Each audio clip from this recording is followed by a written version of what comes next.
This story is taken from the subreddit Creepy Encounters and it is titled Vampire Boy. I was 14 at the time, now 16, and was/still am awkward. I like to avoid confrontation, so I say as little as possible to offend someone or make them upset with me. At the time, I was at a stupid Halloween party that was basically for adults and young 6 to 10-year-old kids, so I was extremely bored, and my mum said I was too old to trick or treat, so I just walked along with a group of adults and young kids in my costume. At one point, this 16-year-old guy was introduced to me as being the oldest children of one of the mums in the group.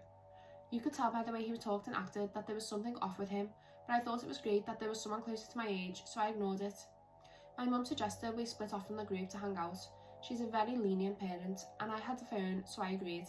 Him and I were walking around the neighbourhood as he went door to door awkwardly asking for candy, as I stood back on the sidewalk as I couldn't ask for candy.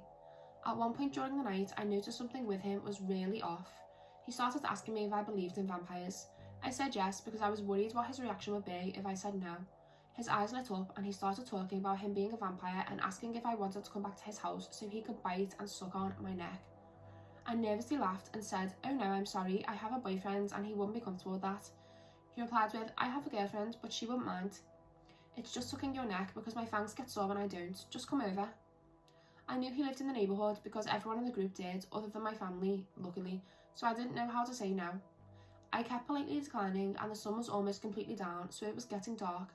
I was getting scared from his persistence and being alone with him, so I started blowing up my mum's phone with calls and trying not to cry. She wasn't answering, so we wandered along the huge neighbourhood and by the grace of God ran into the original group. I ran to my mum and hugged her while crying and being mad at her for not answering because she left her phone at the house. It may not sound that creepy, but this guy was so persistent and basically begging me to let him suck my neck when I was alone with him. Forgot to add that earlier in the night, before he got all vampire-y, I gave him my phone number, and after that night he sent me many links to vampire-related fetish or information sites. Thanks so much for listening to this story. If you would like to hear more episodes about vampires, head to Real Spooky Stories on all audio streaming platforms. Bye!